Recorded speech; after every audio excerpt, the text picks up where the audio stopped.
Welcome to today's webinar, Advanced Geoscience Tools. Today we'll be talking about the new features and functionalities in GVERSE GeoGraphix 2024 release, Triton. The agenda for today is as follows. First, we're going to talk about the new functionalities in GeoAtlas. Then we're going to talk about GeoPlus with the new mapping and cross-section enhancements. And finally, we're going to go into the faster calculations, data management, and filtering enhancements in GVERSE Petrophysics. Let's go into GeoAtlas for the demonstration. Now here in GeoAtlas, the first thing I want to show you is the new expanded support for layer stacks. And we've expanded the support in two areas, the first of which is the Layer Display Attributes dialog box.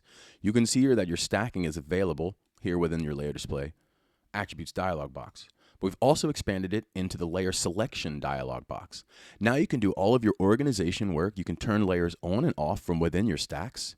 You can create new stacks here from within your Layer Selection dialog box. I'm going to make this Plans stack. Can organize my layers into those stacks and then organize those stacks amongst each other. We've also added a new search functionality allowing you to quickly find layers you need. So I can come here and write top. I can search for my new top subsea surfaces, but we've also included the ability to search for stack names. You can see here formation stack. Once I press OK, you can see all those changes I made in the selection dialog box are retained here in the map, including my organizational changes. We've also added new functionality to the well-based layers. If I come here to my well-based layer here and I update it, we've added the new functionality to create well buffers. Now if I come here down to the bottom of my well-based layer update dialog, click well buffer, and I have options for that well buffer. I can draw the buffer along the wellbore path. I can also draw it along on the straight hole well. I can set inclination, and I can go ahead and set a distance of what I want my buffer. I'm going to set that to 500 feet. And then I can set some line and fill options for how I want that to be stylized. So I press OK. I'm going to let that render.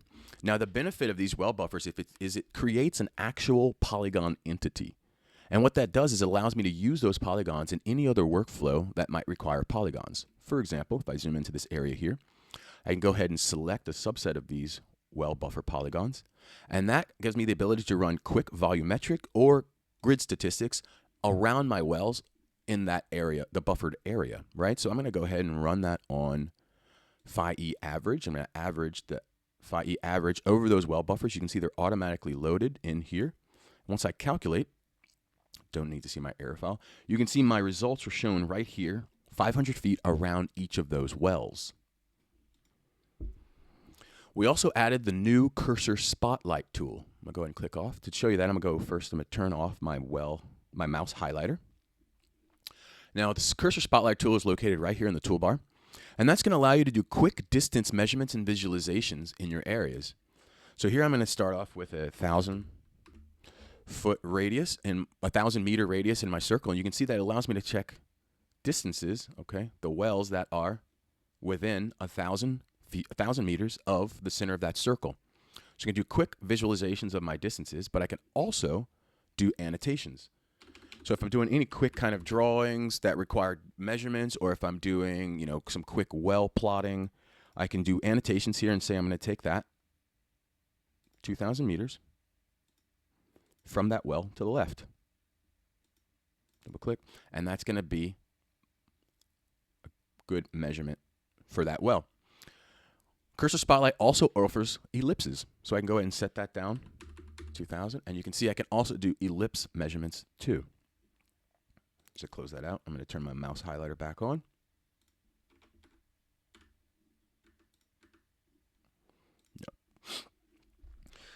Now, we've also added new functionality to the well highlights. So if you come here, I'm going to turn on some highlights, wells with cores. Now I have the ability to change and customize how my well highlights look. So I can come here into Tools, Options, and now I have the ability to change between different colors and different sizes. I'm going to take that back down to 25. And have that be represented on my map in the way that I like. And one of the last features here in GeoAtlas is the ability to restore previous map views. So if I come here, I'm going to zoom back out to my full extents, and say I came and I wanted to turn on one of my surfaces. I have the ability to use my previous and next buttons here to switch back to my previous view or go back to the view I just had on to quickly restore my map back to the previous setting. Now let's go into GeoPlus to talk about the new features in cross-section and mapping.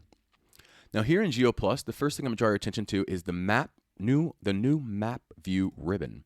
This is going to house your most used tools for the map. But the main one I want to show you here is the new display order tab. Now this display order tab allows you to see only visible layers, or you can view all layers. So if I turn this on to all layers, it gives me full functionality over my map, full control. So I can turn on my selectability, select which layers I can select within my map. I can reorder my map as well and turn on my visibility, all from within my display order tab.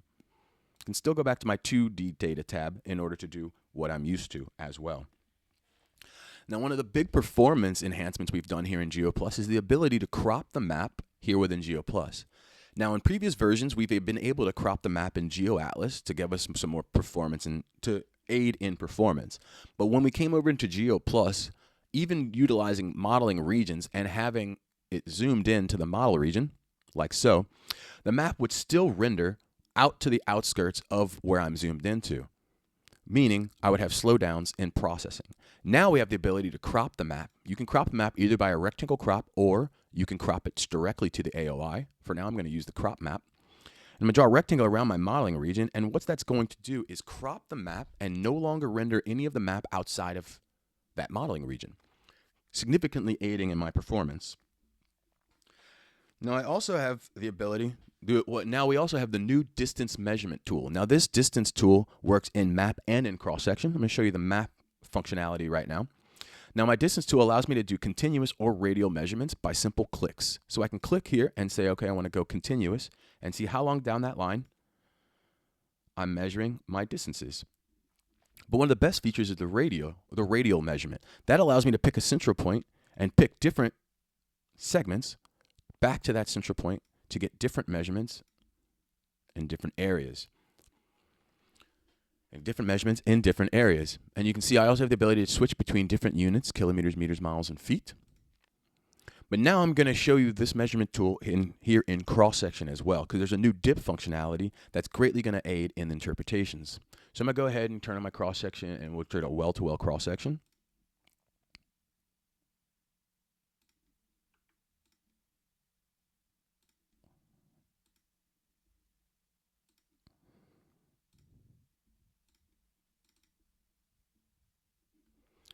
All right, and I'm going to open that up.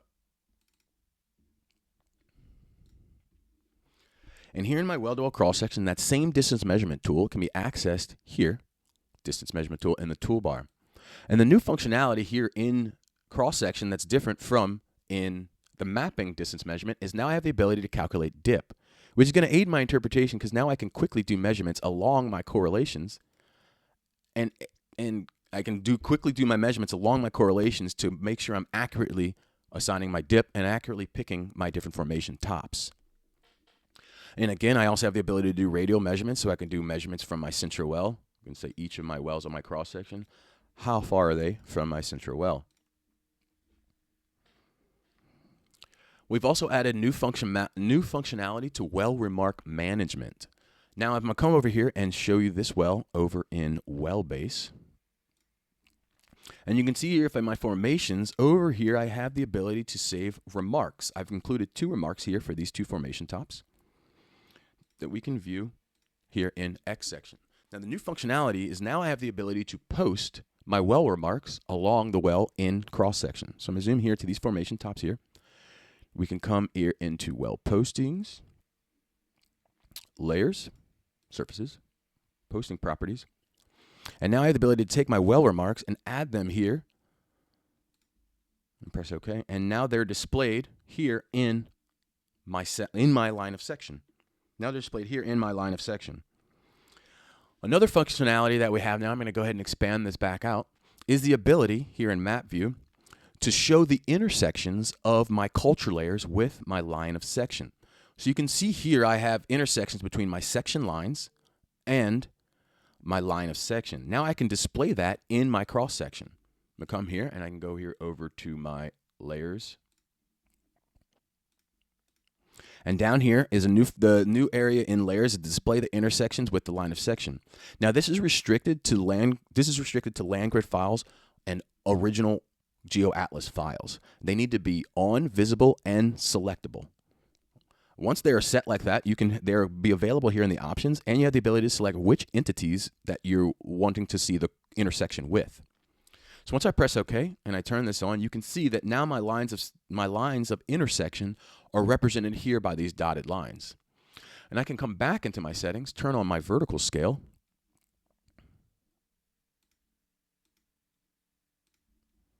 my horizontal distances, my mistake. Once I turn those on, I actually can see, let me zoom in, the distances between those intersections and my wells represented here. Take that back out to big view. I also have the ability to clean up my lines of section now by hiding tracks that don't have data. So this well, for example, here, the second well in the line of section, you can see it doesn't have any data. I'm going to turn on my data readout tool. You can see it's looking for the curves, but there's no data values there. So I can come here and I actually have the ability to now hide those tracks. So here in my display options, hide empty tracks. Once I do that, you can see those tracks have now been removed that don't contain data. You can see if I turn to my data readout tool, it's still looking for that data. Those tracks are still present, but they've been turned off because there's no curves available for them. Go ahead and shut that down. Now we also have the ability to set custom structural datums. So I'm going to come here to my layout, and I'm going to turn on my vertical scale, apply, and we can see here my vertical scale at 8,000 feet. I want to turn that to my new structural datum. So I can come here into my layout, take my structural datum, negative 8,000 feet. Once I press apply, you can see my structural datum has now been represented at the negative 8,000 feet depth. And one of our last one of our last enhancements that we've had here in GeoPlus is the ability to include background images. Now, when you have a background image, the line of section is going to be drawn on top of that background image. Great use case for this is utilizing legacy seismic, old hand-drawn cross sections, or hand-drawn stratigraphic sections, which I'm going to show you today. Hand-drawn strat section can bring that in, okay, and that's the line of section is drawn over it. And then I have fit options to make that fit better. So I can stretch that out and have it stretch over my correlation, and I can run my hand-drawn strat section along with my correlation to help aid in my interpretations. So now that we've seen GeoPlus mapping and cross-section enhancements, let's go into GeoAtlas to see the performance enhancements we've included there. Now, the first of which we've done in Petrophysics is completely optimize the filtering. Now there's significantly faster filter selection and execution here within GVERSE Petrophysics. So I'm going to take you down here in Curve Data Statistics. Here in that wells area, I'm going to turn on my filtered wells. You can see that filter was run once. Then I can come into my filter. The filter was run significantly faster. But the other thing we've done is we've added filter caches now. So previous releases, when you're running Petrophysics filters, you can click the filter and change the filter. That would run the filter again. Then you can change any of your criteria in the filter. It would run it a second time. Then I can even add on a well-based filter. It would run the filter again. And then pressing OK would finally run the filter into the module of Curve Data Statistics. That's too many times. Now with the new filter cache, the filter is only run once. I can switch all of my options as much as I want, and the filter is never run back to the database until I press OK. And then you can see the filter is run once and only once, significantly increasing my processing power. Now with a static filter cache like this, if you do any updates, we've also added the ability to rerun the filter when you run the process in order to update that filter cache to include any updated information. We've also increased the computation. Now we have significantly faster computation for curve data statistics as well as the reservoir pace summations. And we've included the option to skip pace summations for curves with nulls in our zones of interest right here in the calculation options of reservoir pace summations. Over here, we've added some enhancements to the template. Now, in data posting, you can post specific core ranges utilizing core numbers. So I can come here and turn on a core sidewall, and here in my attributes, now I can come into my edit label content and I can utilize a specific core range to only display a subset of my core information. And now some importing enhancements we've had. If I come here and we go to import LAS curves, you can see here, and now we have the ability to ignore dashes, slashes, commas, and spaces, allowing for more versatility for your imports. We can also come here into this, the multi-well import, and now I have the ability to add a suffix in order to distinguish my new curve data as I bring it in. Now that I've shown you the enhancements in GeoAtlas with organization and visualization, in GeoPlus with mapping and cross-section enhancements, and in Petrophysics with our faster calculations and filterings, these, along with all the enhancements in version 2024 Triton, will streamline your day-to-day workflow. Thank you to everyone for taking the time to attend today's webinar. If you have any questions at all, I'm available to receive them.